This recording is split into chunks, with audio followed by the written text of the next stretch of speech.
Terry, thank you so much for coming. No worries, man. Let's see what happens. I sat down with Terry to interview him on his perspectives of how floating is such a powerful thing to be exploring right now for all ages, especially our elders. I think a lot of seniors would be ready for it if they understood that it is more than just a bathtub with salt in it.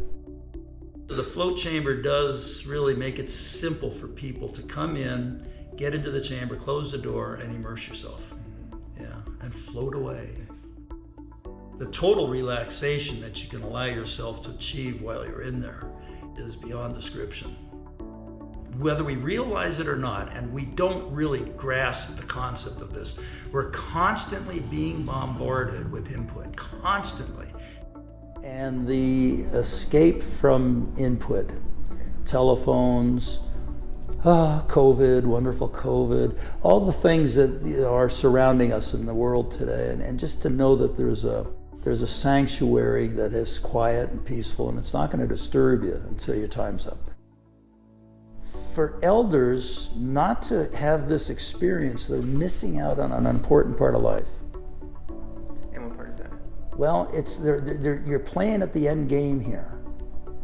And it's kind of like, before you go, this is something you need to try and maybe get good at, and then maybe release with it. It may be more powerful than anything else you've experienced in life, at a time in life where you might need it. And it is spiritual, it is. The tank in the dark with no sound, deprivation, allows the senses to reach out further than they usually do because they're usually being blocked by input. If you're in a deprivation tank and you got your mouth closed and you can't hear any input, then your sound is reaching out. Your ears are reaching for something. Your heart is reaching for something. You are reaching for something that is not in your face anymore. Where is it? Where's the boundary? Where's the end? And you keep reaching for it.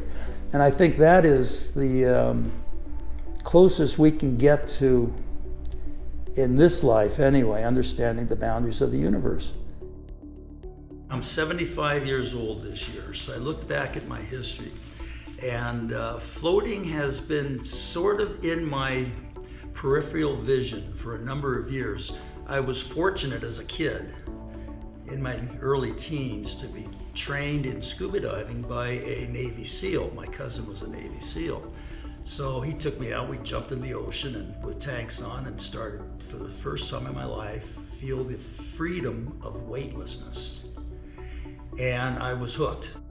And the part of it that I enjoyed the most really hit home one day when in Southern California, where I grew up, the weather had reached 110 in the shade, and we had a swimming pool in the backyard.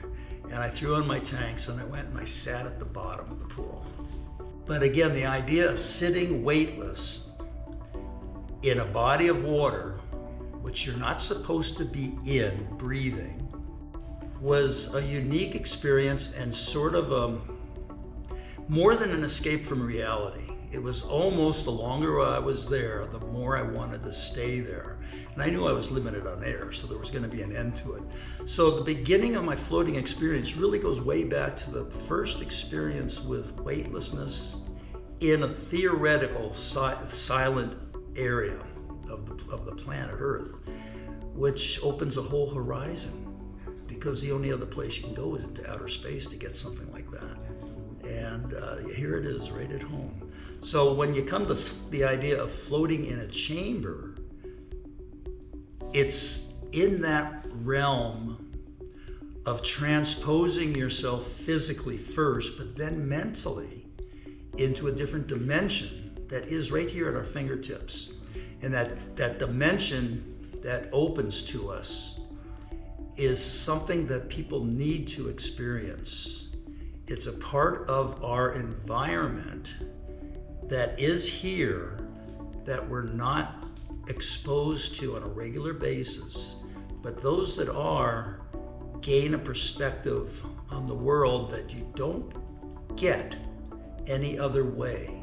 It's the idea of being out of your element, weightless, because we're 100% exposed to the gravity of Earth all the time. So even to escape that for an hour changes things, changes perspective. Gives you a brand new experience. It's kind of interesting, and it's very rewarding. What would you tell someone about Float House if they were considering float?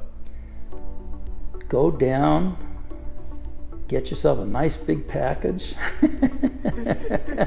and just do it. Just do it. Because if it's not, basically the way to look at it, if it's not for you, after you give it a chance, and I'd say at least 2 to 3 tries, okay, then that's fine. You've had the experience. And it's an experience you can't identify with. Maybe you can't accept it. Maybe it's too much for you. It doesn't matter what the reason is. The reason comes back to who you are and what you won't allow in. And that's fine. That's who you are. If you can't take it in, that's fine. That's fine. But on the other hand, if you miss it because you didn't try it, well, man, you missed it. You can't even talk about it. You don't even have the ability to say, well, that sucked. No, you don't even have that. You know, and chances are you're going to say, well, that was a good experience. I really enjoyed it, or whatever. You know, you got to try it. So good. Thank you so much. You're welcome. I hope you enjoyed Terry's perspectives as much as I did. If you have any further questions about floating, the experience, or our space, please reach out in whatever way is most convenient for you. If you would like to come down to have a tour of the space to kind of see what it's all about, you are more than welcome to come down during our regular hours at any time. On your first visit, you will be receiving a thorough orientation into the experience to help ensure you float with confidence from day one. We also have the option of a bench in your room so you can help get in and out of the cabin with ease, or if you need it in the shower. Just let us know if you require it. There's also a seniors pass available, so if you'd like to learn details of how you can save some money and take advantage of it, check out the link in this post. I thank you for listening. I hope you have a great day. Take care. Bye.